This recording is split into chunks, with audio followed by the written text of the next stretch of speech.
देवकी परमानंदं कृष्णं वंदे जगद्गुरुं. मागच्या पाठामध्ये आपण पाहत होतो कर्मयोगाचा असणारा सिद्धांत. बुद्धियुक्तो जहातीह उभे सुकृत दुष्कृते तस्माद योगाय युज्यस्व योग कर्मच कौशलम. की अशा प्रकारे कोणती बुद्धी, ती समत्व रूपी बुद्धी जी आहे, समान भावनेने सर्वत्र समान भावनेने जो काय करत राहतो, कर्माचं असणारं फळ पाहत राहतो. कुठल्याही प्रकारे समत्व बुद्धीने युक्त एकदा तो झाला की काय होतं, उभे सुकृत दुष्कृत आहे. सुकृत म्हणजे पुण्य आणि दुष्कृत म्हणजे पाप. हे दोन्हीही त्या अनुषंगाने ज्यावेळेस कर्म करतो त्यावेळेस त्याला संश्लेष होत नाही. आणि म्हणून अशा प्रकारे तस्मात योगाय युज्यस्व. आणि म्हणून हे अर्जुना, तू काय कर, तर या योगाशी एकरूप हो. म्हणजे कोणता योग, तर समत्व रूपी जी बुद्धी आहे त्या समत्व रूपी बुद्धीने. मग समत्व रूपी बुद्धी म्हणजे काय, सिद्ध सिद्ध्यो समो भूत्वा. कुठल्याही प्रकारची मिळणाऱ्या फळामध्ये किंवा प्राप्त झालेल्या फळानंतर ज्याच्या अंतःकरणामध्ये कोणत्याही प्रकारचा तरंग निर्माण होत नाही, तो असणारा योग तो समत्व योग. आणि म्हणून अशा प्रकारे जो समत्व रूपी योग आहे, कर्म करत असताना त्या समत्व रूपी योगामध्ये काय हो, तू तयार हो. किंवा त्या समत्व रूपी योगामध्ये तू काय युज्यस्व म्हणजे प्रवृत्त हो. कारण का, योग हा कर्मसु कौशल्यम सांगितलं मागच्या पाठात. योग म्हणजे काय, योगाची व्याख्या युज, योग म्हणजे जोडणे. योग शब्दाचा अर्थ काय, जो काय करतो, जीवाला परमात्म्याशी जोडण्याचं काम करतो, त्याला आपण योग म्हणतो. योगामध्ये मग अनेक त्याच्यामध्ये प्रकार सांगितले. कर्मयोग आहे, ध्यान योग आहे, ज्ञान योग आहे. हे सगळेच्या सर्व योग आहेत. हे सर्वच्या सर्व योग काय करता येतं, आम्हाला जीवाला परमात्म्याशी जोडण्याचं काम योग करतो. म्हणून योग शब्दाने फक्त ध्यान योग घ्यायचा नाही, तर योग शब्दाने म्हणून या ठिकाणी सांगितलं योग म्हणजे काय, कर्मामध्ये कुशलता. मी जे कर्म करत आहे या कर्माचं असणारं फळ मला या जन्म आणि मरणाच्या चक्रामध्ये कसं बांधू शकत नाही याचा विचारपूर्वक जो कर्म करतो तो सर्व कर्मयोग म्हणजे वास्तविक योगच आहे. म्हणजे अशा प्रकारे तू कर्म कर की जी कर्म तुला बंधनाला प्राप्त होणार नाहीत. आणि म्हणून अशा प्रकारे एकदा तू कर्म आरंभ केली, त्या प्रकारे कर्माचं तू निर्माण केलं, तशा कर्माच्या पद्धतीने तू चालायला लागल्यानंतर काय होईल, कर्मजं बुद्धियुक्ता हि फलं त्यक्त्वा मनीषिणः जन्मबंध विनिर्मुक्ता पदं गच्छन्त्यनामयम्. 51वा श्लोक आरंभात काय झालं, ते अशा प्रकारे कर्मजं बुद्धियुक्ता हि. कर्मजं बुद्धी म्हणजे ज्या बुद्ध्या कर्माचं आपल्याला काय मिळणार आहे, फळ मिळणारच आहे. कारण का, तर कर्म केल्यानंतर कर्माचं असणारं फळ. ज्ञान अज्ञान कुठल्याही अवस्थेमध्ये कर्म केलं की त्याचं फळ हे निर्माण झालंच. त्याच्यामध्ये एक्सक्यूज नाहीच. केलं रे केलं, कर्माचं आरंभ केला की त्याचं असणारं फळ हे आपल्याला प्राप्त होणारच आहे. त्यामुळे अशा प्रकारे कर्माचं फळ देणारी जी बुद्धी आहे त्या बुद्धीला ठेकीन कर्मजं बुद्धियुक्ता ही. अशी कर्मजं बुद्धी म्हणजे जी बुद्धी आम्हाला ते कर्माचं असणारं फळ काय, जन्म मरण रूपी संसार हे कर्माचं असणारं फळ आहे. तर अशा प्रकारे कर्माचं असणारं फळ जन्म आणि मरण रूपी संसार, या संसारामध्ये काय करते, ती आम्हाला ढकलून देते, घालते, त्या संसारामध्ये घेऊन जाते आहे. आणि म्हणजे अशा प्रकारे त्या बुद्धीचा तू काय कर, त्याग कर. फलम त्यक्त्वा. अशा प्रकारची जी बुद्धी आहे की जी आम्हाला काय करते, या जन्म आणि मरणाच्या चक्रामध्ये आम्हाला घेऊन जाते. अशा प्रकारच्या बुद्धीचा काय, त्यक्त्वा मनीषिणः. जे ज्ञानी आहेत, जे तत्वज्ञानी आहेत, ज्यांनी हे कर्मयोगाचा सिद्धांत आपल्या अंगीभूत केलेला आहे, कशा प्रकारे कर्म करायची, की जी कर्म मला बंधनाला घेऊन जाणार नाही, मग ती कर्म मी कशी करू जीवनामध्ये, हे जे शिकले आहेत. मग ही कर्म कशी करायची? समत्वम योग उच्यते, समत्व बुद्धीने. कारण ज्यावेळेस तुम्ही कर्म करणार आहेत त्यावेळेस काय त्याचं फळ हे निश्चित आहे. जसं शेतकरी काय करतो, ज्वारी पेरायची असेल तर तो ज्वारी पेरत जातो. मग तो जो ज्वारीचा दाणा आहे तो जो शेतामध्ये पडल्यानंतर तो सरीमध्ये पडेल नाही तर बाजूला पडेल, परंतु एकदा तो पडल्यानंतर त्याचं फळ मिळणारच आहे. त्याला पाणी मिळालं तो उगवणार आहे. मग त्याचं फळ काय आहे? येणारं ज्वारीचं कणीस, हे झालं त्याचं फळ. म्हणजे कुठल्याही त्या प्रकारे कर्म केल्यानंतर त्याचं असणारं फल हे आम्हाला मिळणारच आहे. परंतु आता शेतकऱ्यामध्ये काय आहे? स्वातंत्र्यता शेतकऱ्याची कशाची आहे किंवा जीवाची स्वतंत्रता कशामध्ये आहे? तर त्या फळाची जे मिळालेलं जे फळ आहे ते घेऊन घरी जायचंय का शेतामध्ये ठेवून पक्ष्यांना खायला घालायचंय, याच्यामध्ये त्याची स्वतंत्रता आहे. ज्यावेळेस काय करेल तो आता ते मिळालेलं फळ, ज्वारीची कंस सगळे घेईल आणि घरी घेऊन जाईल. मग काय पुन्हा त्याला संसार आलाच. मग घरी गेल्यानंतर त्यांना राखून ठेवा, पुढच्या वर्षी पेरायला थोडं काढून ठेवा, थोडं खायला वापरा, थोडं कोणतरी आला त्याला मागायला ज्वारीचे दाणे दे, त्याला थोडं दिलं. म्हणजे अशा प्रकारे ज्या वेळेस तो घरी घेऊन गेला त्यावेळेस हा सर्व म्हणजे कर्माचं असणारं फळ, त्या फळाशी तो ज्यावेळेस संलग्न झाला त्यावेळेस काय झाल्या, या सर्वच्या सर्व क्रिया आरंभ झाल्या. मग ते कापायला पाहिजे, ते राखायला पाहिजे. कारण मला काय करायचं आता, घरी घेऊन जायचंय.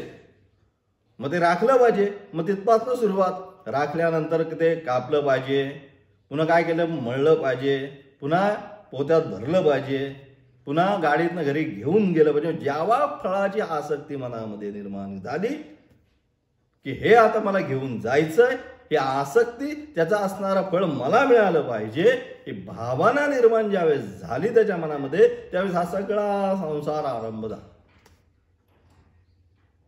परंतु या प्रकारची भावना न ठेवता कर्म केलं, परंतु फळाची अपेक्षा न ठेवता की ठीक आहे मला करायचंय केलं, पण फळाची अपेक्षा नाही ठेवली, मग हा संसार आहे, हा संसार प्राप्त होणार आहे का? मग हा संसार प्राप्त होणार नाही. म्हणून अशा प्रकारे ज्या ज्या वेळेस आपण कर्माच्या फळामध्ये आसक्त होतो आणि कर्म करत राहतो त्यावेळेस ती जी असणारी कर्माची फळं, मग ते कोणती असो, संचित, प्रारब्ध, आगामी, ती ठरलेलीच आहे. तुम्ही केलं की तुमचं तिकडं तुमच्या याला ब्लॅक लिस्ट, त्या ह्याच्या लिस्टला तुमचं नाव गेलंच. कर्म केलं की कर्माच्या फळाच्या लिस्टला गेलंच. ते संचितात जाईल, आगामीत जाईल किंवा कुठेही जाईल, परंतु ते कर्म केलं की त्याचं फळ हे निश्चितच आहे आणि ते भोगल्याशिवाय तुम्हाला स्वतंत्रता नाही. आणि म्हणून मग ते फळ आपल्याला मला प्राप्त करायचंय का नाही, त्याच्याशी माझा संबंध ठेवायचाय का नाही, याच्यामध्ये तुला काय स्वतंत्रता आहे. म्हणून सांगितलं त्या ठिकाणी काय, कर्मणेव ही संसिद्धी, अथवा मागच्या श्लोकामध्ये कर्मण्येवा अधिकार असते. कर्मामध्ये तर अधिकार आहे, परंतु मा फलेषु कदाचन, त्याच्या असणारं जे फळ आहे त्या फळामध्ये तू अपेक्षा धरू नकोस. हे सांगण्याचं कारण तिथं तात्पर्य तेच आहे की फळामध्ये अपेक्षा धरली की ती कर्मजम जी बुद्धी आहे, ती कर्मजम बुद्धी म्हणजे कर्माच्या फळामध्ये आसक्त असणारी बुद्धी निश्चितपणे त्या क्षणी ज्या वेळेस अपेक्षा धरली त्या क्षणी काय झालं, तिने तिचं असणारं स्वरूप, कोणतं स्वरूप मग तिचं असणारं, जन्म आणि मृत्यूरूप संसार, त्याला ती घेऊन गेलीच. फळाची अपेक्षा धरली की जन्म मनरूप संसार तुम्हाला आलाच, त्याच्यामधनं तुम्ही बाहेर पडू शकत नाही. आणि म्हणून जे ज्ञानी आहेत मग ते काय करतात, समत्वम योग उच्यते, समत्व बुद्धीने कार्य करायला आरंभ केल्यानंतर काय होतात, मग ते हे सर्व कर्माचं असणारं फळ ते त्यक्त्वा, त्याचा त्याग करून काय करतात, जन्मबंध विनिर्मुक्ता. आणि अशा प्रकारे त्या फलामध्ये कुठल्याही प्रकारची अपेक्षा न ठेवता फक्त काय, कर्तव्य कर्म आहे, प्रारब्ध कर्म आहे, शारीरम केवलम कर्म. गीता सांगते पुढे जाऊन की शारीरम जेवढं कर्म आहे, शरीराला अपेक्षित जेवढं कर्म आहे तेवढंच कर्म. काय करेल? तो करत राहील. आणि म्हणून अशा प्रकारे जी कर्म जी आहेत त्या प्रकारची कर्म त्याला जन्म बंध विनिर्मुक्ता. हा जन्मरूप आणि मृत्यूरूप जे बंधन आहे त्या बंधनापासून, जन्मरूपी बंधनापासून तो काय करेल? मुक्त होईल. आणि काय करेल? पदम गच्छन्ति अनामयम. ते अनामय शाश्वत स्वरूपाचं, निर्विकार स्वरूपाचं जे पद आहे ते शाश्वत निर्विकार स्वरूपाचं जे पद आहे की तिथं गेल्यानंतर यद गत्वा न निवर्तन्ते पदम गच्छन्ति अनामयम. भगवंत म्हणतात तिथं गेल्यानंतर जाणं येणं जीवाला आहेच आहे, परंतु अशा ठिकाणी, म्हणून मागच्या पाठामध्ये सांगितलं ध्रुवाची जी गोष्ट की मला असं पद शाश्वत दे की तिथनं मला कोणी खाली आणू शकत नाही. त्या पदाला मी एकदा पोचल्यानंतर कुणीही मला त्या पदावरून हलवू शकत नाही, खाली आणू शकत नाही. असं ध्रुव स्वरूपाचं असणारं पद तू मला दे, हे मागतोय तू. म्हणजे तेच जे ध्रुव स्वरूपाचं पद म्हणजे तेच कुठलं? तर तेच पद म्हणजे निर्विकार स्वरूपाचं असणारं शाश्वत स्वरूपाचं, की जिथे गेल्यानंतर भगवंत म्हणतात यद गत्वा न निवर्तन्ते. एकदा त्या पदाला जीव गेला, त्या पदाला तुम्ही प्राप्त झाला की पुन्हा न निवर्तन्ते. मृत्यू संसार वर्तमनी. या जन्म आणि मृत्यूरूप संसार आहे, या जन्म आणि मृत्यूरूप संसारामध्ये पुनरपि जननम पुनरपि मरणम पुनरपि जननी जठरे शयनम. हा जन्म मरण रूप जो संसार आहे की जो सारखा आम्हाला प्राप्त होतोय आणि ज्याच्या दुःखामध्ये आम्ही सातत्याने पडतोय, तो जन्म आणि मरण रूप संसार त्याला प्राप्त होत नाही. मग त्याला कोणतं ते पद शाश्वत उत्पद होतं? ते शाश्वत स्वरूपाचं जे पद आहे ते शाश्वत स्वरूपाचं पद त्याला जीवनामध्ये प्राप्त होतं. कधी? कर्मजम बुद्धियुक्ता ही फलम त्यक्त्वा मनीषिणः. कर्मामध्ये असणारी आसक्त रूपी जी बुद्धी आहे, त्या फलाची जी कांक्षा करून जी बुद्धी आहे आणि मला त्या असं फळ प्राप्त झालं पाहिजे, तसं फळ प्राप्त झालंय असं म्हणणारी जी बुद्धी आहे, त्या बुद्धीचा ज्या वेळेस तो त्याग करेल आणि फक्त ही कर्तव्य कर्म आहे म्हणून कर्तव्य करत राहील, कुठल्याही पराची फळाची अपेक्षा ठेवणार नाही, त्यावेळेसच तो त्या शाश्वत पदाला प्राप्त होईल. आणि म्हणून याचा आचारणारं भाष्य आचार्य काय म्हणतात? भाष्य आरंभ 51 श्लोकाचं काय? कर्मजम फलम त्यक्त्वा इति व्यवहितेन संबंध. कर्मजम या पदाचा फळ पुढील त्यक्त्वा या पदाशी आहे. कर्मजम पुढील त्यक्त्वा, कर्मजम जे फळ आहे ते कर्मजम फलम त्यक्त्वा, कर्माचं असणारं फळ, त्या फळाची कुठल्याही प्रकारची इच्छा न ठेवता, म्हणजे ज्या वेळेस मनामध्ये कर्माच्या असणाऱ्या फळाची इच्छा ठेवणार नाही त्याच वेळेस तो काय होईल? जन्म बंध विनिर्मुक्त. त्याचा असणाऱ्या व्याख्यान आचार्य काय करतायत? आचार्य या ठिकाणी म्हणतात काय? इष्टानिष्ट देह प्राप्ती ही कर्मजम फल कर्मभ्यो जातम बुद्धियुक्त समत्व बुद्धियुक्ता ही यस्मात् फलम त्यक्त्वा परित्यज्य मनीषिणः ज्ञानिनः भूत्वा जन्मबंध विनिर्मुक्ताः.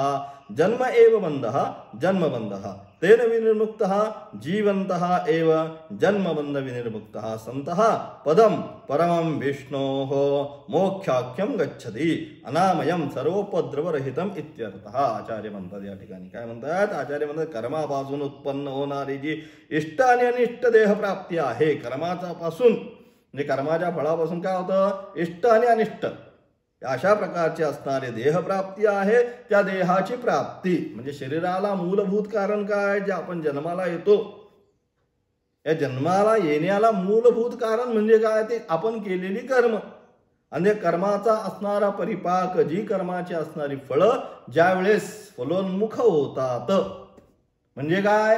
त्याचं फळ देण्यासाठी लगेच नाही मिळत. काय कर्माचं फळ काही लगेच मिळतात, काही 3 दिवसांनी, काही 3 महिन्यांनी, काही 3 वर्षांनी, काही पुढच्या जन्मामध्ये. ज्यावेळेस फलोन्मुख होतात त्याचा सिद्धांताप्रमाणे जेव्हा ते परिपक्व अवस्थेला येतील आणि अशी ती कर्माची असणारी फळं ज्यावेळेस परिपक्व अवस्थेला येतील त्यावेळेस त्याचं असणार फल म्हणजे मग काय, सुख दुःख अथवा जन्म मृत्यू. जन्म मृत्यूला पण कारणीभूत काय, त्या कर्माचं असणारं फळ. आणि त्या फळाच्या आकांक्षेने हा जीव प्रारब्ध कर्माच्या अनुषंगाने जन्माला येतो. जोपर्यंत प्रारब्ध आहे तोपर्यंत राहतो आणि पुन्हा पुढच्या कर्माच्या अनुषंगाने तो जात राहतो. आणि म्हणून अशा प्रकारे काय, तर कर्मापासून उत्पन्न होणारी जी इष्ट आणि अनिष्ट, सगळ्यात काही इष्ट नाही आहे देहप्राप्ती, का अनिष्ट पण इकडं काय सांगितलं मागच्या पाठामध्ये की जी प्राणी योनी जी आहे ती काय, तिचं सगळं दुःखच आहे. पापक्षयासाठीच ती निर्माण झालेली आहे. म्हणजे इष्ट, आता समजा सुखभोगासाठी गेला, देवयोनीत गेला तर इष्ट, आणि प्राणी योनीमध्ये सर्व दुःखच भोगतोय, दुसरं काही भोगतच नाही. मग अनिष्ट, म्हणून अशा प्रकारे इष्ट अनिष्ट ही देहप्राप्ती आहे, ती कर्मजम फल आहे, कर्माचं फळच आहे. देह आम्हाला प्राप्त झाला म्हणजे हा देह का प्राप्त झाला, सहज झाला का, नाही. आम्ही जी कर्म केली अनेक जन्मामध्ये त्या कर्माचा असणारा परिपाक, म्हणून आम्हाला हा देह प्राप्त झाला, तीच कर्मज फळ आहे. आणि म्हणून समत्व बुद्धियुक्त पुरुष त्या कर्मफळाचा त्याग करून, जो समत्वयुक्त बुद्धी आहे तो काय करतो, अरे कर्माचं जे फळ आहे तो जाणून घेतो की ह्या सर्वाला मूलभूत काय कारण, तर कर्माचा असणार फळ. त्या फळाची अपेक्षा धरली की मी त्याच्यामध्ये गुंतलो. जसं मागच्या पाठाला सांगितलं की शृंखला ही शृंखलाच आहे, साखळी ही साखळीच आहे. मग ती सोन्याची असो, चांदीची असो, नाही तर लोखंडाची असो, तिचं काम काय आहे, बंधनच आहे. आणि कुठलीही कर्म करा तुम्ही, सात्विक राजसिक तामसिक, ती काय करणार, ती बंधनालाच कारणीभूत आहे. मग अशा प्रकारे जो जाणतो की अरे बापरे, हे सगळं जी कर्म जी आहे तिचं कर्म केल्यानंतर त्याचं असणारं फल, या फलामुळे काय होणार आहे, तर मला पुन्हा पुन्हा या जन्म आणि मरणामध्ये यायला लागला, हे कर्माचं असणार फळ मला बांधण्यासाठी कारणीभूत आहे. अशा प्रकारे जाणतो. आणि मग काय करतो, समत्व बुद्धियुक्त पुरुष त्या कर्मफळाचा त्याग करतो. तो त्या कर्माच्या फळाची अपेक्षा आता करत नाही, फक्त कर्म करत राहतो. परंतु मला याचं एवढंच, ज्याला आपण म्हणतो मागच्या पाठामध्ये पाहिलं, एवढं टार्गेट हे मला प्राप्त झालंच पाहिजे. अशा प्रकारे कुठल्याही प्रकारचं टार्गेट न ठेवता फक्त कर्तव्य कर्म या अनुषंगाने कर्म करत राहतो.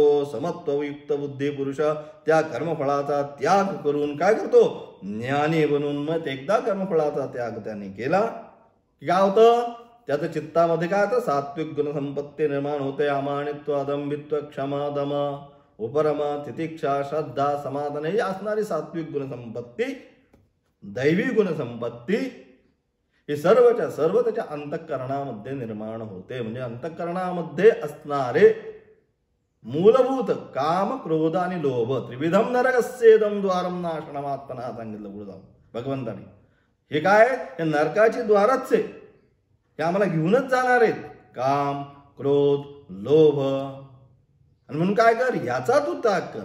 मग काम क्रोध लोभ याचा जर त्याग करायचा असेल तर काय केलं पाहिजे, राजसिक तामसिक या गोष्टींचा त्याग करायचा असेल तर अंतःकरणामध्ये सात्विक गुणसंपत्ती वाढायला पाहिजे. दैवी गुणसंपत्ती जी आहे ती ज्यावेळेस वाढेल त्यावेळेस काय होईल, या आसुरी गुणसंपत्ती आहे, काम क्रोध लोभ याचा नाश करेल. आणि म्हणजे अशा प्रकारे एकदा दैवी गुणसंपत्ती वाढली कि मग काय होईल, तो ज्ञान प्राप्तीचा अधिकारी निर्माण होईल. म्हणून तो ज्ञानी बनून त्या ज्ञानप्राप्तीचा अधिकारी होईल. त्याच्यामध्ये आता विवेक, वैराग्य, समाधी षटक संपत्ती आणि मुमुक्षुत्व, ज्ञानप्राप्तीचा अधिकारी, या सगळ्या गोष्टी त्याला काय होईल, अशा प्रकारे कर्म करत असताना चित्ताच्या शुद्धीद्वारे आता त्याला विवेक होईल, अरे काय केलं पाहिजे काय नाही केलं पाहिजे.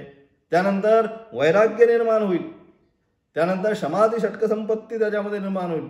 आणि मग मुमुक्षुत्व, मोक्तुम इच्छा मुमुक्षा, की मोक्षाची इच्छा, की हे सगळं जे आहे जन्ममरण रूपी संसार जो सारखा सातत्याने मला प्राप्त होत आहे, पुनरपि जन्मम पुनरपि मरणम, या संसारापासून बाहेर येण्याची त्याची इच्छा निर्माण होईल आणि म्हणून अशा प्रकारे त्याग करून ज्ञानी बनून तो आता ज्ञानी होईल. त्याच्यामध्ये सात्विक गुण संपत्ती निर्माण होईल, तो ज्ञानी होईल, तो जिवंतपणे मग काय करेल, अशा प्रकारे तो काय करेल, जिवंतपणीच. म्हणजे कुठे गेला आता, चौथ्या भूमिकेपासून पुढे.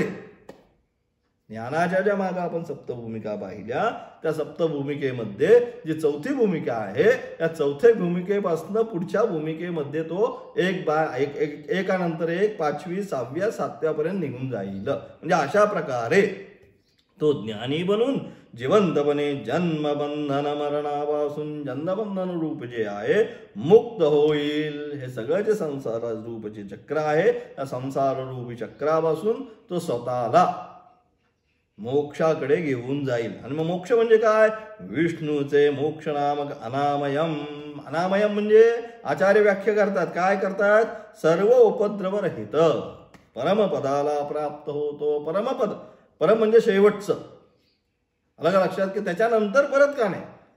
यस्मात् परम ना परमस्ति किंचित् यस्मान्नाणी अन्नज्जायोस्ति कश्चिदा वृक्ष इव स्तब्धो दिवितिष्ठत्ते कस्तेदेदं पूर्णं पुरुषेण सर्वं. तो पूर्ण पुरुष.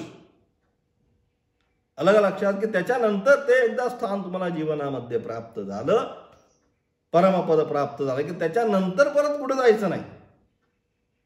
अलग अलग शेवटचा स्टॉप तिथे एकदा जाऊन थांबला की पुन्हा जायचं नाही, कुठे यायचं नाही.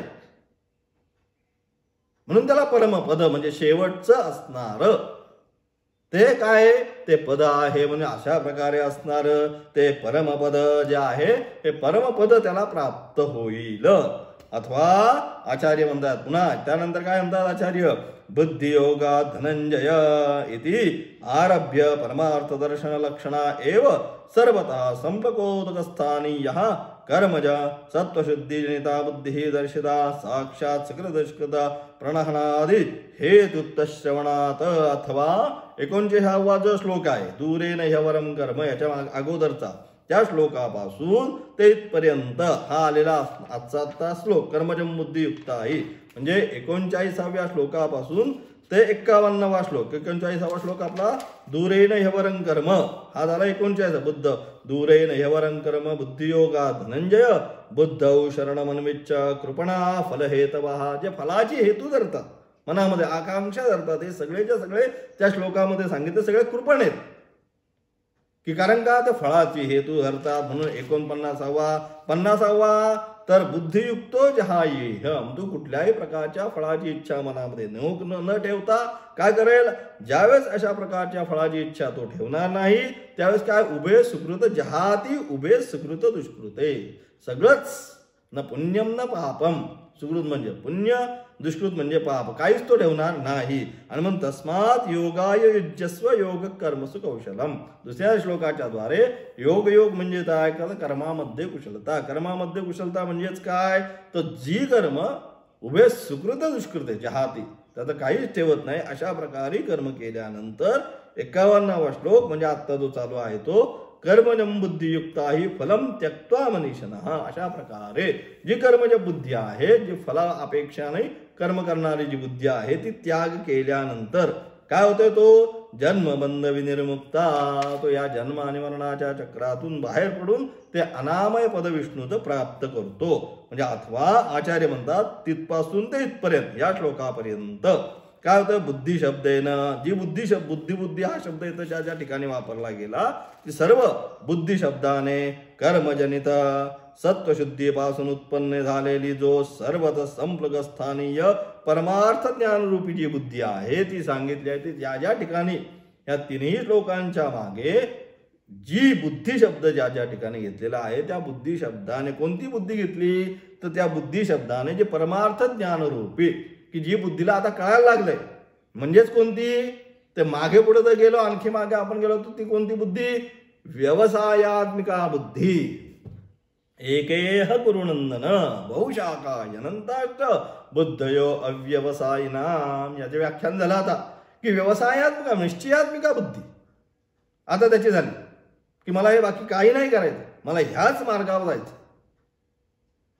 ह्या मार्गानेच जाऊन मला माझं परम कल्याण करून घ्यायचं आहे. अशा प्रकारे जी बुद्धी आहे ती बुद्धी की आता ती इकडे तिकडे विचलित होत नाही, व्यवसायात्मिका, एक गुरुनंदन, एकाच ठिकाणी कॉन्सन्ट्रेशन आहे. आता सारखे इकडे जा तिकडे जा असं काही करत नाही. अशा प्रकारची जी बुद्धी आहे त्या बुद्धीचं या ठिकाणी ज्या ज्या ठिकाणी बुद्धी शब्द आला या 3 श्लोकाच्या माध्यमातून ती बुद्धी म्हणजे व्यवसायात्मिका, थोडक्यात बुद्धी या ठिकाणी ग्रहण करायची की जी बुद्धी आम्हाला परमार्थ ज्ञानाकडे घेऊन जाणारी आहे आणि जी काय कधीही ज्यामध्ये बदल होत नाही.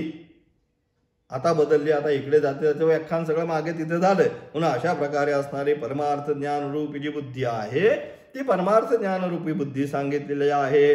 कारण ही बुद्धी पुण्य पापाच्या नाशासाठी साक्षात हेतू आहे. अलग लक्षात. म्हणून अशा प्रकारची बुद्धी जी स्थिर झालेली की आता दुसरं काहीच नाही. अलग लक्षात. त्या ध्रुवाची असणारी बुद्धी काय झाली, परमेश्वरावर स्थिर झाली की मला हेच पद परमेश्वरा तूच दे. त्याच्या मनामध्ये कुठल्याच प्रकारची आता विचलता निर्माण झाली नाही की मी हे करू का ते करू. नाही, मला ते ध्रुवपदच प्राप्त करायचं. अशा प्रकारची बुद्धी की जी बुद्धी मला फक्त आणि फक्त माझं कल्याण करून घ्यायचं आहे, मला परमार्थ तत्वाचं ज्ञानच प्राप्त करून घ्यायचं आहे. अशा प्रकारे ज्याची बुद्धी झालेली आहे. अलग लक्षात. मग अशा प्रकारची त्याची बुद्धी काय होती, मग ती बुद्धी पुण्य पापाच्या नाशासाठी साक्षात हेतू आहे. काहीच त्या बुद्धीमध्ये मग राहत न पुण्यम न पापम न सौख्यम न दुःखम गुरुर्नैव शिष्य, काहीच त्या ठिकाणी त्या बुद्धीमध्ये मग राहत नाही. एकच फक्त त्या बुद्धीमध्ये राहतं, ते परमार्थ तत्व स्वरूप जे आहे तेच मला प्राप्त करायचं आहे. त्या व्यतिरिक्त मला काही नको. आणि म्हणून अशा प्रकारे जी बुद्धी आहे हीच बुद्धी पुण्य आणि पापाचा सुद्धा नाश करून ते परमेश्वराचं असणारं परमपद आम्हाला प्राप्त करून देते. आणि योग अनुष्ठान जनित सत्वशुद्धीच्या बुद्धी कदा प्राप्यते. आणि अशा प्रकारची जी बुद्धी आहे योग अनुष्ठान जनित सत्वशुद्धीपासून उत्पन्न होणारी ही बुद्धी केव्हा प्राप्त होते. अशा प्रकारची जी बुद्धी हे प्राप्त करण्यासाठी पुन्हा काय करायला लागतं, ती कधी प्राप्त होते, कशा प्रकारे कोणतं अनुष्ठान केल्यानंतर किंवा काय केल्यानंतर ती प्राप्त होते, त्याचा प्रयत्न पुढच्या श्लोकातून सांगतात. यदा ते मोहकलिलम, मोहकलिल सांगितलं. अतिशय सुंदर शब्द या श्लोकातून वापरला. या ठिकाणी मोहकलिलम म्हणजे चिखल, मोहरूपी चिखलामध्ये गुंतलेली. आपण सगळेच्या सगळे जे आहे संसारी जीव आहे कशामध्ये जे गुंतलोय, हा मोह कलिलामध्येच आपण सगळे गुंतलेलो आहोत. हे माझं ते माझं आणि ह्या सगळ्या अशा मोहरूपी चिखलामध्ये, कलिला म्हणजे चिखल या ठिकाणी, अशा मोहरूपी चिखलामध्ये आपण सगळेच्या सगळे काय झालोय, गुंतलोय. आणि म्हणून त्या मोहरूपी चिखलामधून आम्ही बाहेर एकदा चिखलामध्ये मनुष्य गेला की काय होतो, त्याला बाहेर पडणं अत्यंत कठीण.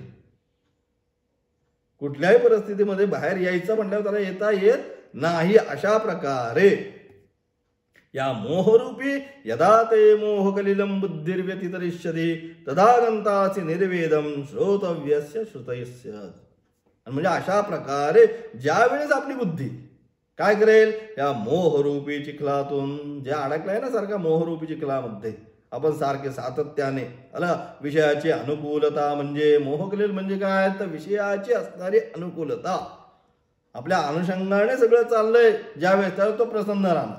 आणि ज्यावेळेस आपली प्रतिकूल परिस्थितीने कोणी ऐकत नाही, माझं असं होतंय तसं होतंय, जोपर्यंत सगळे ऐकतायत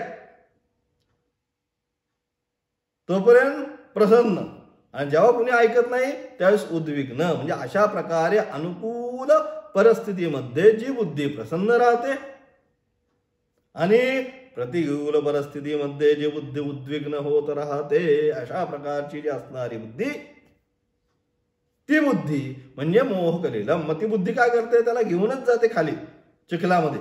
आणि अशा प्रकारची जी बुद्धी आहे, ज्यावेळेस तुझी बुद्धी मोहरूपी चिखलातून, हा सगळा मोहरूपी चिखल आहे, हे माझं ते माझं, अमुक तसुक तमुक, या सर्वच्या सर्व काय आहे, हा मोहरूपी चिखल आहे. त्या मोहरूपी चिखलातून आपली बुद्धी काय होईल, ज्या वेळेस तुझी बुद्धी मोहरूपी चिखलातून उत्तम रीतीने बाहेर पडेल, त्याला कळेल की वास्तविक अरे मी जे म्हणतोय ते माझं नाहीये, हे जे आहे वास्तविक, हे माझं वास्तविक स्वरूप काय आहे, मी वास्तविक स्वचं स्वरूप चेतन स्वरूपच हे माझं स्वरूप आहे.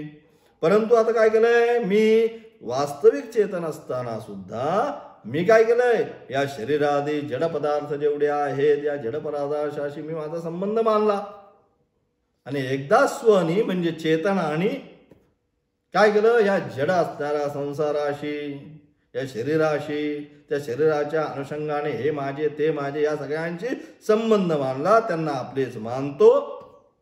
पण वास्तविक ते त्याच्यात का, वास्तविक याचं स्वरूप चेतन आहे आणि हे सगळं जड आहे. म्हणजे ज्याप्रमाणे तम आणि प्रकाशवत इथे जसा उजेड आणि अंधकार एकत्र होऊ शकत नाही, तसं हे चेतन तत्व आणि हे जड तत्व हे एकत्र कधीच होऊ शकत नाही. तुझा स्वरूपच तू चेतन स्वरूप आहे. परंतु काही अज्ञानवशात तू काय करायला लागलाय, हा जो जड आहे, प्रकृती जी आहे, प्रकृतीच माझी, हाई खरी माझे, हे माझं, हे शरीरच माझं, हे शरीर माझं म्हटल्यानंतर त्या शरीराच्या अनुषंगाने असणारे सर्व, हा माझा मित्र, हा माझा अमुक, हा माझा तमुक, या सर्वांशी काय केलं, संबंध मानला. परंतु जड व चेतन एकत्र कधीच राहू शकत नाही. जड हे जडच आहे आणि चेतन हे चेतनच आहे. आणि म्हणून अशा प्रकारे जड आणि चेतन कधीच एकत्र राहू शकत नाही. तरी सुद्धा कशामुळे, मोह कलिलम, हे मोहरूपी जो कलिला आहे, मोहामुळे त्यास आपले मानून त्या संसार रूपी चिखलामध्ये, वास्तविक नसताना सुद्धा चेतनच आहे, सच्चिदानंद स्वरूपच आहे असताना सुद्धा या जडाच्या नादी लागला. संगत ज्याला म्हणतो आपण, संगत ज्या ज्याप्रमाणे आपण करायला जातो त्या त्याप्रमाणे आपली गती होत जाते. पाण्याच्या थेंबाचं कायम उदाहरण आपण सांगतो की पाण्याचा आकाशातून पडणारा थेंब काय झालं, वर्ण आला खाली आणि त्याला एखादा संग लागला, एखाद्या घाण पाण्यामध्ये पडला. घाण पाण्यामध्ये पडला तर काय, तो ते घाण पाणीच झालं, गटारंगाच त्याची झाली. दुसरा एखादा थेंब आला, तो एखादा स्वयंपाकाच्या तव्यावर पडला, त्याच्या पडता क्षणी स्वतःचा नाश करून घेतला. तिसरा येणारा थेंब स्वाती नक्षत्रामध्ये शिंपले ज्यावेळेस वर येतात त्या शिंपल्यामध्ये तो पडला आणि काय झालं, त्याच थेंबाचा मोती निर्माण झाला. म्हणजे ज्याप्रमाणे संगत केली, ज्याने गटारगंगेची संगत केली ते गटारच झालं, ज्याने संसाराची संगती केली तो स्वतःचा नाशच करून घेतला. पण ज्याने त्या शिंपल्याची संगती केली तर थेंब पाण्याचा एकच, पण संगतीच्या अनुषंगाने स्वतःमध्ये पाण्याचा थेंब तो मोत्यामध्ये निर्माण झाले आणि त्या मोत्याचा असणारी किंमत त्याला मिळाली.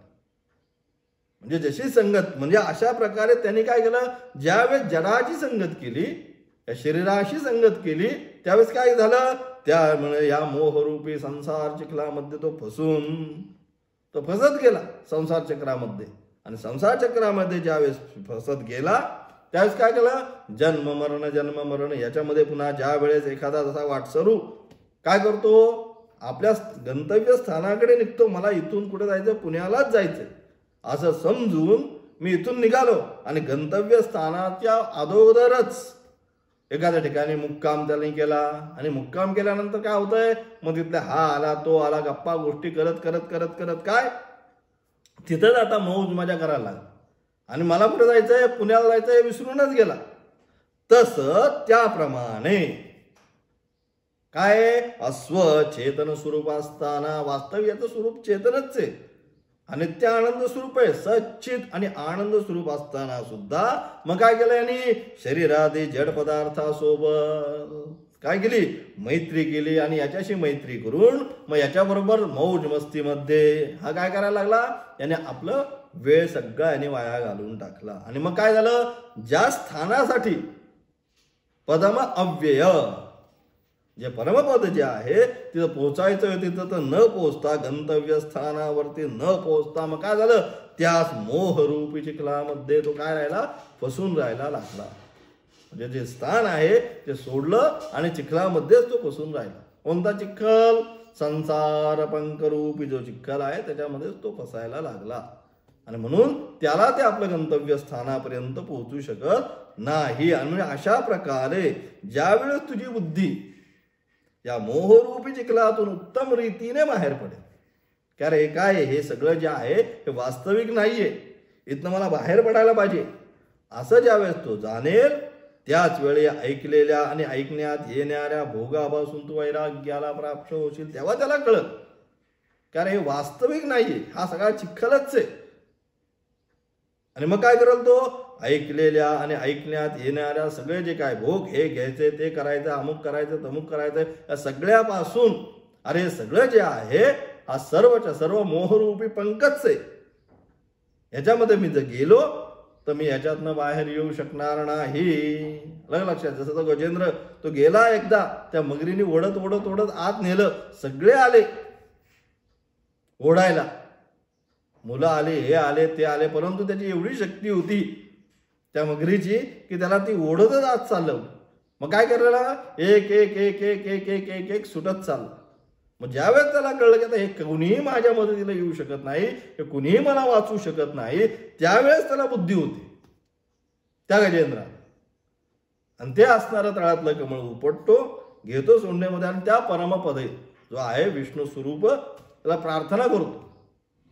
त्यावेळेसच तो येऊन त्याला त्या मोहरूपी पंखातून बाहेर काढतो. तसंच आहे आमचं सुद्धा, की आम्ही काय, हे माझं, ते माझं, हे मला वाचवतील, ते मला वाचवतील करत करत काय करतोय, या मोहरूपी पंखामध्ये आम्ही फसत फसत फसत चाललोय.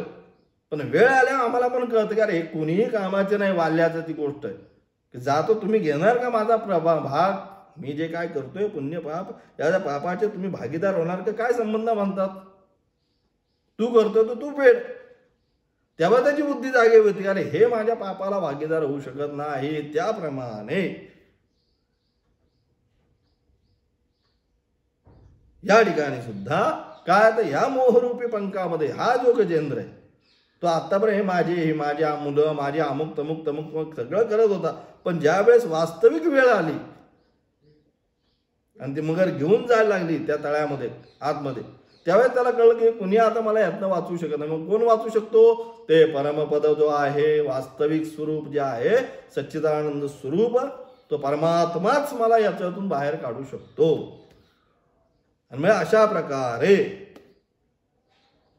ज्यावेळेस आपली बुद्धी होईल की त्या परमात्मा तत्वाशीच मला एक रूप झालं पाहिजे, आणि ते परमात्मा तत्वाचं चिंतनच मला या संसाररूपी पंखामधून काय करेल, बाहेर काढेल. त्याच वेळेस काय होईल, त्याने ऐकलेल्या आणि ऐकण्यात येणाऱ्या श्रोतव्यस्य श्रुतस्य, जेवढं काय ऐकलंय हे प्राप्त होईल, ते प्राप्त होईल, अमिक प्राप्त होईल, या सगळ्यापासून अरे काही याचा उपयोग नाही. अलग लक्षात. म्हणून मग काय होईल, तो या सर्व भोगापासून त्या परम वैराग्य जे आहे त्या वैराग्याला तो प्राप्त होईल. त्याचा असणारा आचार्य म्हणतात, आचार्य काय म्हणतात पाहू, यदा यस्मिन काले ते तव मोहकलिलम मोहात्मकम अविवेक रूपम कालुष्यम येन आत्मानात्मविवेक बोधम कुलशीकृत्य विषयम प्रति अंतःकरणम प्रवर्तते तत् तव बुद्धि व्यतिधरिष्यति व्यतिक्रमिष्यति शुद्धभावम आपत्स्यते इत्यर्थः. आचार्य म्हणतात की जेव्हा तुझी बुद्धी काय करेल, मोहकलिलम अर्थात ज्याद्वारा आत्मानात्मविवेक विज्ञान कलुषित होऊन अंतःकरण विषयामध्ये प्रवृत्त होते, त्या मोहात्मक अविवेकी बुद्धीचा, जी कलुषित बुद्धी आहे त्या कलुषित बुद्धीचा त्यावेळेस आपण त्याग करू, अर्थात बिलकुल त्याच वेळेस आपली काय होईल, बुद्धी शुद्ध होईल. तदा तस्मिन् काले गंतासी प्राप्स्यसी कुठे, निर्वेदम वैराग्यम श्रोतव्यस्य श्रुतस्य च श्रोतव्यं च श्रुतं च निष्फलं प्रतिपद्यते ते अभिप्राय. तेव्हाच तू काय होईल, तर त्याच वेळेस तू वैराग्याला प्राप्त होशील. तेव्हा तुझ्या दृष्टीने ऐकण्यासारखे आणि ऐकलेले सर्व विषय निष्फळ होतील. म्हणजे एकदा त्याला कळलं की हेच परमस्थान आहे, इथेच मला पोहोचायचं आहे, हे एकदा नीट लक्षात आलं की बाकीचा जो विषय आहे हा सर्व विषय त्याच्या दृष्टीने गौण होत जाईल.